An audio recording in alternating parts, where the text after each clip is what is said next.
नमस्कार गाईज, भ्रमण विथ माहीमध्ये आपलं सहर्ष स्वागत आहे. मी परेश. आज आपण चाललो आहे त्र्यंबकेश्वरला, जे की साधारण आपल्या गावापासून जवळपास एक 150 ते 150 किलोमीटरच्या आसपास असेल. आपण घोटीच्या इथून एक शॉर्टकट घेतलेला आहे. रोड अतिशय सुंदर आहे, राईडसाठी परफेक्ट. आणि तुम्ही इथे व्ह्यू बघू शकता. इथेच एक छोटंसं धरण आहे, बाजूला पूर्णपणे डोंगर रांगा, मध्ये हा एक तलाव आहे, जलाशय आहे. तर अतिशय सुंदर असं व्ह्यू आहे. साधारणतः एक गावापासून 60 किलोमीटरवर हा टर्न आहे घोटीपासून. तर आपण आता इथे आलेलो आहोत आणि आता इथून आपण आपली राईड सुरू करणार आहोत.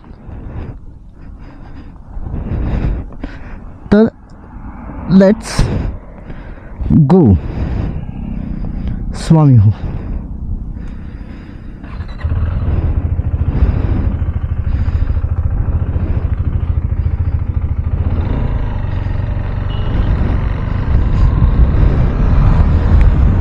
रोड अतिशय सुंदर आहे, नागमोडी वळणं आहेत.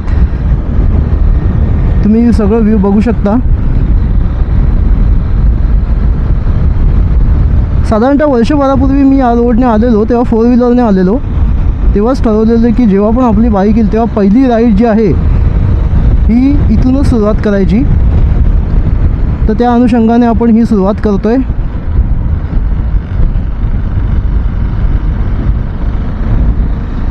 त्याचबरोबर आजच्या या भागामध्ये आपण आपल्या बाईकबद्दल, आपल्या ॲक्सेसरीज वगैरेबद्दल थोडक्यात माहिती घेऊयात.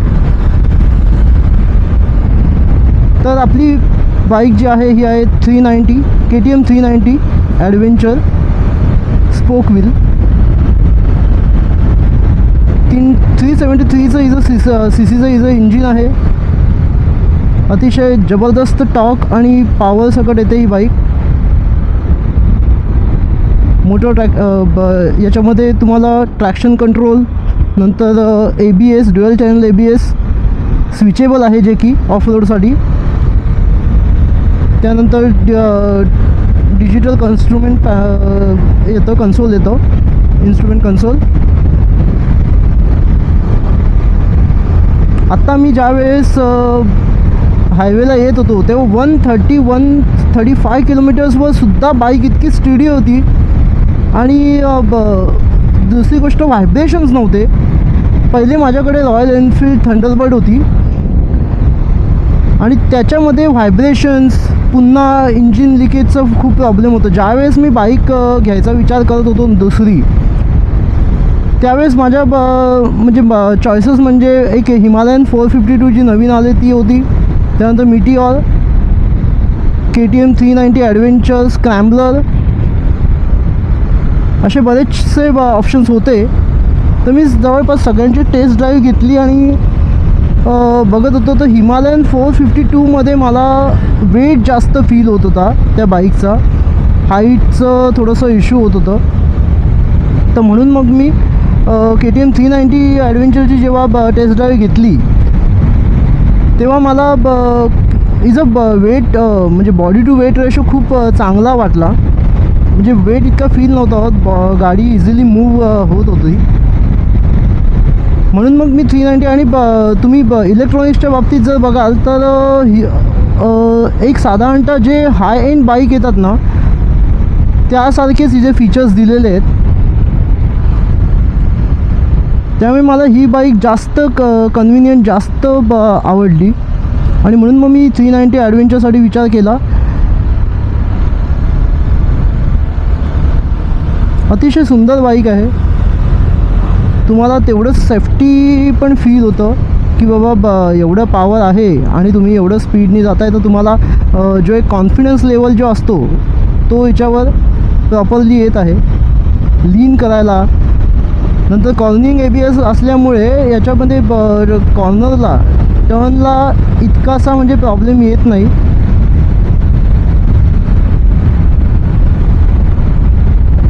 अतिशय सुंदर रोड आहे.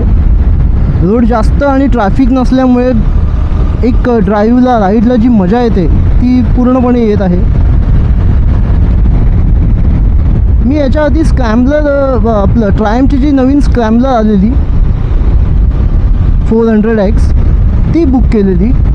पण जेव्हा मी तिची टेस्ट ड्राईव्ह घ्यायला गेलो ना त्यावेळेस मला तिचं हाईट ही जास्त वाटली आणि गाडीमध्ये त्या प्रमाणात म्हणजे एक ट्रायम्फचा ब्रँड जरी असला तरी ती फीचर्स तिची तो फील येत नव्हता रायडिंगचा. तर म्हणून मग मी ती बुकिंग कॅन्सल केली आणि KTM 390 ॲडव्हेंचर प्रिफर केली. त्यामध्ये पण एक ट्विस्ट असा होता की हिची हाईट जवळपास 855 mm आहे. आता माझी हाईट आहे 5.4 or 5 समथिंग. तर ही माझे टीप अँड टो होतात म्हणजे पाय नीट पोहोचत नाहीत बाईकवर. तर मग आता ॲक्च्युली याच्यामध्येच एक दुसरा मॉडेल येतो म्हणजे एक व्हेरियंट येतो जो आहे लो सेट व्हेरियंट V म्हणून. तर मी ती बुक केली. त्याची 20 mm हाईट ही कमी आहे. पण झाला असं प्रॉब्लेम की मला ब्लॅक कलरच हवा होता आणि ब्लॅक कलर नेमका कंपनीने डिस्कंटिन्यू केला. मला शोरूमकडून कळवण्यात आलं की सर ब्लॅक डिस्कंटिन्यू झाला आहे तर तुम्हाला थोडं थांबावं लागेल आणि नवीन कलर जो व्हाईट होता तो मला इतकासा काही आवडला नव्हता आणि मला ब्लॅकच हवा होता. तर मी सरते शेवटी मग मी म्हटलं की ठीक आहे आपली नॉर्मल जी ॲडव्हेंचर आहे स्टँडर्ड तुम्ही तीच बुक करा. मग त्या प्रमाणात मग ती बुक केली कारण की आता नॉर्मली जवळपास हा जो कलर आहे आपल्या बाईकचा हा कंपनीने डिस्कंटिन्यूच केला आहे. याच्या बदली त्यांनी ऑरेंज ब्लॅक आणि एक व्हाईट हे केलं जे काही इतके मला खास वाटले नाही. म्हणून म्हटलं चला आता जर घ्यायचंच आहे तर हाईटचा इश्यू आता एवढे वर्ष राईड करतो आहे त्यामुळे कसं आहे की थोडाफार तर कॉन्फिडन्स येतोच. आणि शेवटी हाईटचा तुम्हाला बाईक तुम्ही कुठलीही घ्या जर तुम्हाला चालवण्याचा कॉन्फिडन्स असेल टेक्निक माहिती असेल तर मग त्याचा काही इश्यू होत नाही. आता ही माझी पण पहिलीच राईड आहे म्हणजे नॉर्मली मी याच्या आधी सगळ्या ॲक्सेसरीज वगैरे घेण्यासाठी मुंबईला सतत फेऱ्या मारलेल्या आहेत बाईकवर. पण जी एक राईडचा फील एक राईड म्हणून येतो आहे तो आज पहिलाच दिवस आहे आणि आपण राईड करतो आहे त्र्यंबकेश्वर. तर आजचा हा अनुभव मी जेव्हा पूर्ण व्हिडिओ होईल तेव्हा मी शेअर करेलच तुमच्याबरोबर. पण आत्ता तरी एक थ्रिल एक मजा एक बायकरसाठी एक आयडियल रोड आहे. तुम्ही बघू शकता कुठल्या प्रकारचे मध्येच हा बांबू उभा राहिलेला आहे. पण चांगली गोष्ट आहे की तो झाड कट नाही केलेला आहे ठेवलेला आहे तसाच. Thanks to PWD. इथे एक छोटंसं वाघोबा मंदिर आहे. मंदिराचं नाव पण फार सुंदर आहे. आपण बाहेरूनच दर्शन घेऊन जाऊयात. ओम नमः शिवाय. चला आता पुढचं आपण हे करूया. मध्ये कुठे रस्त्यात जर जागा मिळाली चांगली तर मग आपण बाईकबद्दल थोडंसं माहिती देण्याचा मी तुम्हाला प्रयत्न करेल. थोडंसं शूटही करू फोटोज वगैरे आपल्या इन्स्टासाठी. हे बघा पेस्ट कंट्रोल चाललेलं आहे पुढे. याच्यात नक्की पेट्रोल आहे एका रॉकेल टाकलं आहे ते पण कळत नाही आहे का नक्की कोळशावर चालते. अशा प्रकारे ओके चला लवकर नाहीतर हा आपल्याला पेस्ट करेल. Wow great. यू टर्न आहे डायरेक्टली यू टर्न आहे. जबरदस्त. राईडची मजा घेण्यासाठी हा रोड अतिशय भारी आहे. म्हणजे तुम्ही पहिला राईड सुरुवात करताय आणि तुम्हाला डायरेक्टली खूपच अवघड ठिकाणी जाण्यापेक्षा थोडं अशा ठिकाणी प्रॅक्टिस करा जेणेकरून तुम्हाला त्र्यंबकेश्वर 27 किलोमीटर्स राईडचा त्यांनी हे दाखवलेलं आहे. चला सुरू करूयात.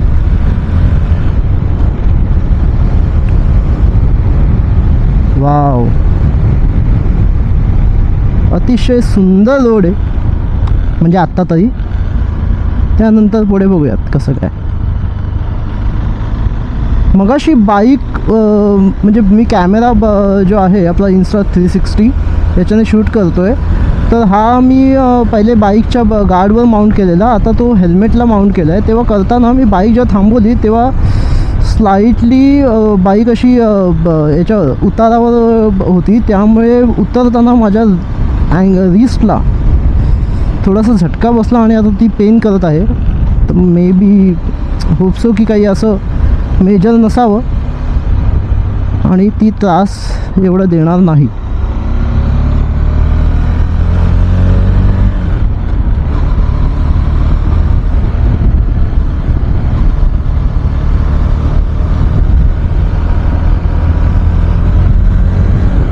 काय स्ट्रॉबेरी आहे? शक्यतो मिरचीचं शेत आहे.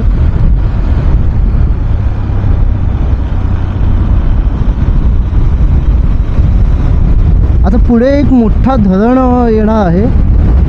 अतिशय सुंदर जागा आहे. आता बघूया कसे, म्हणजे त्याच्यात पाणी किती आहे, काय किती आहे आणि तिथे पोचता येतं आहे का. क्लायमेट जबरदस्त आहे. आज पाऊस पडत नाही आहे एवढा. घाटात हलकासा म्हणजे लागला पाऊस, पण एवढा नाही. कॅमेरा किंवा असं कवर करायची गरज लागली नाही.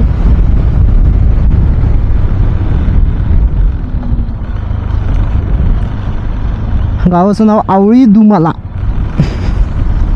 आवळा दे मला तरी पाहिजे होतं.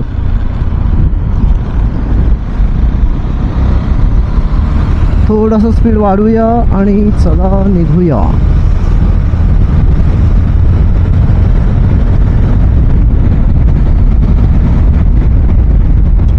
वळणं खूप जबरदस्त आहेत, त्यामुळे जरा थोडंसं स्पीड कमीच ठेवावं लागणार आहे.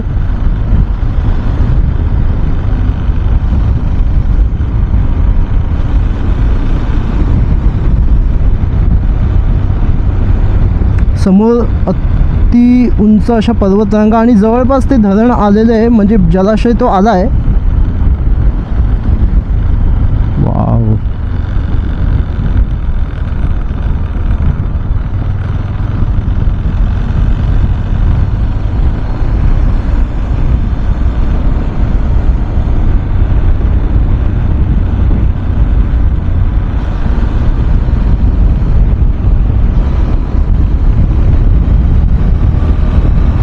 Road straight and going to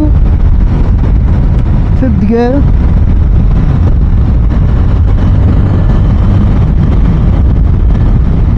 Sixth gear. Woo!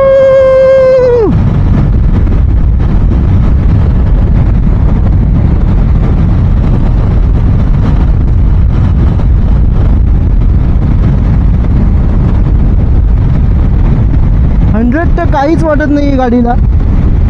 100च्या पुढे जायला म्हणजे नॉर्मल वाटतं आहे. कुठल्याही प्रकारचं व्हायब्रेशन्स नाहीत, काहीच नाही आहे.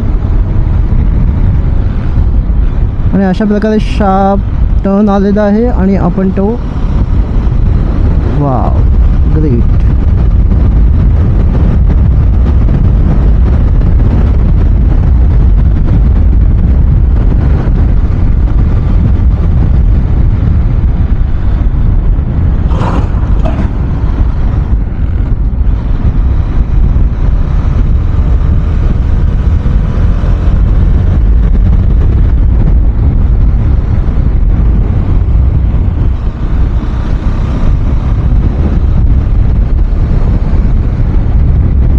वाडीवरे, जव्हार, त्र्यंबकेश्वर आणि आपल्याला जायचं आहे लेफ्ट त्र्यंबकेश्वरसाठी 23 किलोमीटर्स.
तुम्ही माझ्या मागे बघू शकता त्र्यंबकेश्वरचं मंदिर.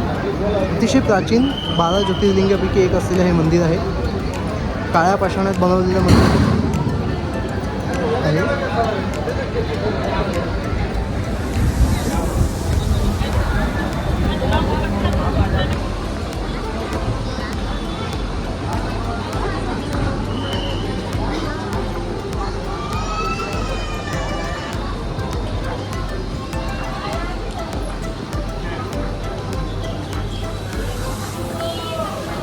खूप सुंदर नक्षीकाम आहे दगडावर, प्राचीन असं आहे.